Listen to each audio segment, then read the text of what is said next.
Hey guys, welcome back to my YouTube channel. This is Ankush Sharma and you are watching my another new video.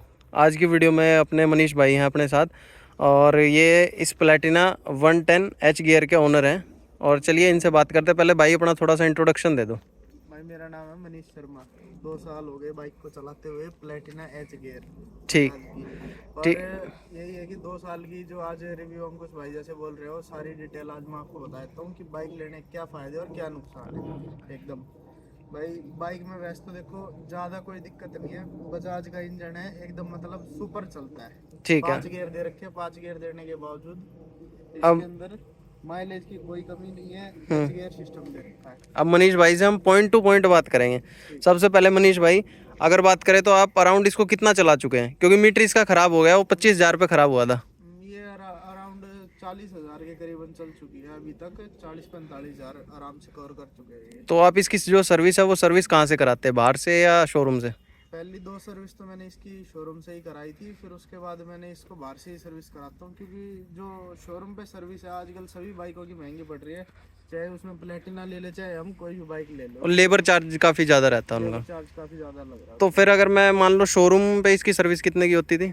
Showroom पे मैंने last जब मैंने करवाई थी तो मेरा इसका हाथ में 1,600 रुपया बिल था। बताइए, प्लेटिना जैसी बाइक का और 1,600 रुपये का बिल। बिल, जितने में बुलेट की सर्विस हो जाती है, मेरी बुलेट की। क्योंकि ये वही बात है, जिसको नॉलेज नहीं होती उसको शोरूम पे ऐसे ही काट देते शोरूम हैं। पे ऐसे ही होता है। और बाहर अगर आप लोकल में करवाते हैं तो उसका कितना चार्जेस आपको पड़ता है? मैक्स टू मैक्स अगर मैं काफ़ी चीज़ें कराने के बाद, चैन मैन साफ कराने के बाद, सारी brake shoe brake pad change कराने के बाद 650-700।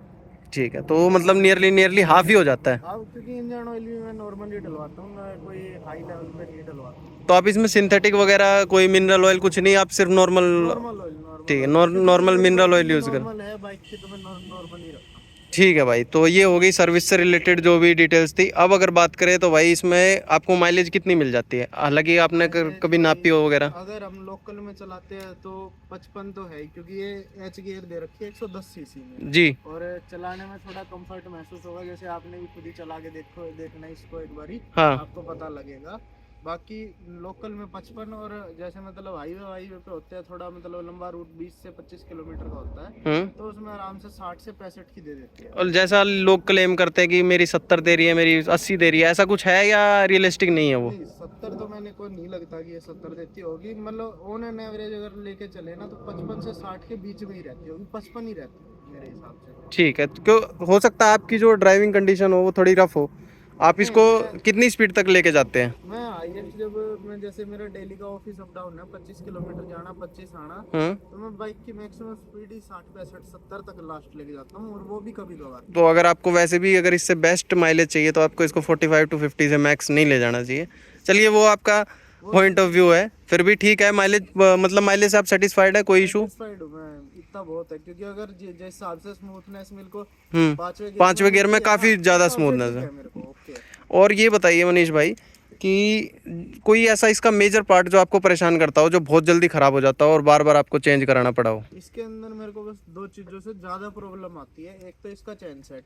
अच्छा। ये किसकी जो चैन है ना, हाँ। अगर जैसे मतलब मैं कंटिन्यूअसली इसको ज्यादा रफ भगाता हूँ या फिर तेज चलाने की कोशिश करता हूँ ना, तो क्या होता है, चैन जल्दी लूज होती है। अच्छा। और चैन का इंजन सेट है ना, ये जो आवाज करने लग जाता है। एक इंजन सेट मैंने इसका बदलवा भी लिया, पूरा चैन सेट जो है ना, हाँ, वो अभी आप तक चेंज करा मैंने चेंज करवा चुका हूँ। अच्छा। और एक इसकी है पिछली ब्रेक। अब अच्छा। पिछली ब्रेक का सिस्टम है ना, इसके अंदर बहुत ही मतलब आप उससे नाखुश ही रहोगे हमेशा।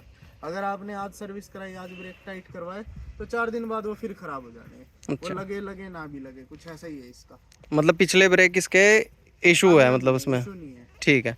और जैसे आपका वाला तो ये नॉन एबीएस वेरिएंट है, अब तो एबीएस वेरिएंट आ रहा है। वैसे ब्रेकिंग कैसी है, फ्रंट और रियर? अगर कंबाइंड ब्रेकिंग तो है ही इसमें। कंबाइन ब्रेकिंग सिस्टम था जब इसके अंदर बैक पिछले ब्रेक लगते नहीं थे, तो अच्छा। मैंने उसकी कंबाइन ब्रेक सिस्टम हटवा के हम्म अलग अलग करवा दिया, जिसकी वजह से ये होता है कि आगे वाले जो ब्रेक भी अगर मैं नॉर्मल दबा के लगाता हूँ ना, हम्म तो गिरता तो नहीं हूँ। जैसे मतलब पहले दुनिया बोलती है ना कि प्लेटिना स्लिप हो रही है, हाँ। मेरी स्लिप तो आज तक एक बार भी नहीं हुई है, ना पानी में हुई ना मिट्टी में हुई है।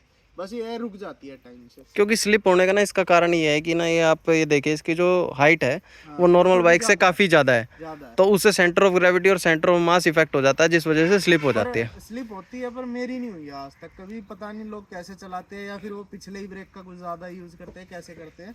मैं फ्रंट ब्रेक और दोनों कंबाइंड मारता हूँ, मेरी बाइक रुक जाती है, स्लिप नहीं हुई है कभी। चलिए अच्छी बात है आपकी, भगवान करे कभी स्लिप हो भी ना। और ये बताइए कि मेंटेनेंस का आपने बता दिया, लुक्स, चलो लुक्स तो सब्जेक्टिव है इस उसमें। आपने वैसे प्लेटिना देखने से पहले और कौन कौन सी बाइक देखी थी, या आपको प्लेटिना ही लेनी थी, और प्लेटिना लेने का रीज़न क्या था? प्लेटिना कोई ऐसा खास मतलब बताऊं तो मेन रीजन नहीं था। जिस इस प्राइस रेंज में अगर मैं आपको एक बात बताऊं ना, उस टाइम पे क्या था कि नया नया BS6 इंजन चला था जी। 2-2.5 साल 3 साल पहले। तो क्या था कि BS6 इंजन के अंदर एक वो दे रखा था, फ्यूल इंजेक्टर टाइप में, हाँ हाँ टंकी हाँ के अंदर। जी। उसके फ्यूल इंजेक्टर की वजह से बाइक के अंदर तेल रखना पड़ता था 2 से 3 लीटर। तो इसके अंदर क्या है कि BS6 इंजन तो है, but carburettor carburettor fuel injector वगैरह वाला कुछ नहीं चीज है। नहीं है। हाँ, और इलेक्ट्रॉनिक रिजर्व कार्बोरेटर है और वैसे भी चल जाता है। वैसे भी चल जाती है। तो ये रीजन था मेन तो इसका लेने का, जिसकी वजह से मतलब ये प्लेटिना मेरे को पसंद है। आप मतलब फ्यूल इंजेक्शन वाले तामझाम पे नहीं जाना नहीं चाहते थे जाना चाहते, बेसिकली? क्योंकि उसमें क्या है कि अगर नॉर्मल खराब हो जाता है ना, वो अगर हल्का सा भी खराब होता है तो 5-6 सीधा हज़ार 4 से 5 हजार रुपए का खर्चा आराम से लग जाता है। बिल्कुल बिल्कुल। तो ये था आपका प्लेटिना लेने का मेन रीज़न। और कोई माइलेज वगैरह या लो मेंटेनेंस कुछ ऐसा था मन में? नहीं, ऐसा तो कुछ नहीं था। अगर हम नॉर्मली देखा जाए तो अगर 80-90 हजार रुपए की भी यही आ रही है आज के टाइम पे। आज के टाइम पे तो ज़्यादा की हो गई है। 87 हजार आज के टाइम पे इसका एक शोरूम प्राइस दिखा रहा है, तो मतलब ये 92-93 के करीबन पड़ेगी ही पड़ेगी। नहीं, ज़्यादा की पड़ेगी। 95 मान सकते हो आप। प्लेटिना के रेट में मैं एक्सट्रीम लाया हुआ हूँ, वो पीछे खड़ी है अपनी, क्या ज़बरदस्त लुक लग रहा है। तो क्या नाम है इसका, जो देखोगे तो उस टाइम पे स्प्लेंडर भी सेम रेट में थी, पर फ्यूल इंजेक्टर की वजह से हमें वो छोटी पड़ी। बट ये पॉइंट जैसे स्प्लेंडर और प्लेटिना में, माना कि प्लेटिना की भी रीसेल वैल्यू अच्छी है, बट स्प्लेंडर की रीसेल वैल्यू कुछ ज़्यादा ही अच्छी है। आपको ये फील नहीं हुआ उस टाइम पे कि मैं स्प्लेंडर ले लेता हूँ, कुछ साल चला के भी बेचूंगा तो अच्छा पैसा मेरे को दे देगी? मैं पता है क्या है रीजन है उसका। अच्छा। रीजन ये है कि स्प्लेंडर थोड़ी बाइक नीची है। हाँ। बाइक नीची है तो मतलब पिकअप ठीक है, भागती भी इससे ज्यादा ही है। मतलब मैं ये नहीं कहता कि मेरी प्लेटिना तेज चलती है। हाँ। मेरी प्लेटिना में जो कंफर्ट है वो अलग चीज है, और स्प्लेंडर एक अलग चीज है। मतलब इसमें जो 5वें गियर का जो स्मूथनेस है की जो वो स्प्लेंडर मैच नहीं कर सकती। उस चीज को मैच नहीं कर सकती, भागे भले ही ज्यादा। अच्छा। और मनीष भाई, जैसे इसके टायर काफ़ी पतले पतले कंपनी टायर देती है 80/100 सेक्शन के, तो इनसे कोई शिकायत? नहीं सर, नहीं, इनमें तो कोई शिकायत नहीं। टायर मैंने पिछला जो टायर था कंपनी से तो जो आया था वो मैंने चेंज करवा दिया था। आगे वाला टायर मेरा एकदम ठीक चल रहा है, आप देख सकते हो।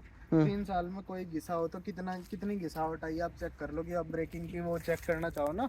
बट आप यूं मान के चलिए ज़्यादा से ज़्यादा 1 साल और चलेगा ये, क्योंकि ये लगभग खत्म हो ही चुका है अभी से। 2-2.5-3 साल चल ही चुका है। मैंने बताया आपको कि बैक का ब्रेक जो है काम करता नहीं, तो फ्रंट ही यूज करते हैं। चलता है तो यूज होता है तो इतना ही घिसता है। आप बैक की हालत देख सकते हो कि वो तो पंचर की वजह से खराब हो गया था, बट अभी भी पिछले 1.5 साल से है टायर, तो 1.5 साल में आप इसकी कंडीशन देख लो, क्योंकि इसकी ब्रेक बैक पे लगी नहीं रही है ज्यादा।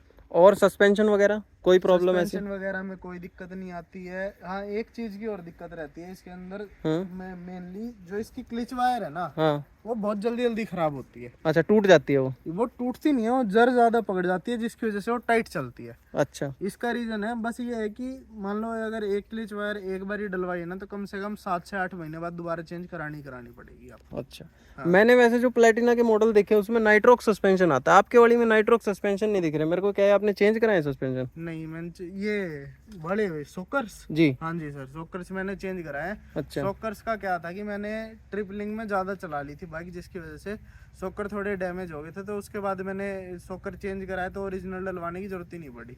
रीज़न ये है क्योंकि जिस सोकर वाले के पास गया, या तो उसने मेरे को पागल बनाया, या जो भी चीज़ समझ सकते हो, बोला है चलेंगे नहीं। तो मैंने सोचा मैंने ये लोकल डलवा के ठीक चलाता हूँ, बट उनसे बढ़िया मेरे को यही लग रहे हैं अब। नहीं, जो जैसे पीछे वाले शॉकर होते हैं ना, उनमें रिपेयरिंग चलती नहीं, कामयाब नहीं होती, तो वो तो हमें नए ही लगवाने पड़ते हैं। नहीं, मैंने उसको पहले रिपेयरिंग से भी बढ़िया, जैसे अभी है ना, ये वाले नए नहीं है, पुरानी है, रिपेयर्ड करे हुए है ना। अच्छा। एक्सचेंज में है। अच्छा। अब अगर मैं इनको देखूँ ना कंफर्ट के मामले में, तो ये ज्यादा मेरे को लीकेज से बचा रहे हैं। गड्ढा तो अगर कितना ही बड़ा हो, कुछ भी हो, अगर जब बाइक चलेगी गड्ढे में लगेगी तो कोई सोकर उसको बचा नहीं सकता, वो तो लगेगी। बट क्या है, लीकेज की जो प्रॉब्लम है ना सोकर के अंदर, वो नहीं आती इसके अंदर। अच्छा, तो माइलेज हो गया, हमने इंजन के बारे में अगर बात करें तो इंजन में कोई खर्चा करवाया हो जैसे क्लच प्लेट वगैरह? अभी तक इसके इंजन में कोई खर्चा नहीं करवाया, बस एक चेन सेट का ही मैंने जो है बताया था, चेन सेट की दिक्कत आती है, वही चेंज हुआ था। और बैटरी वगैरह?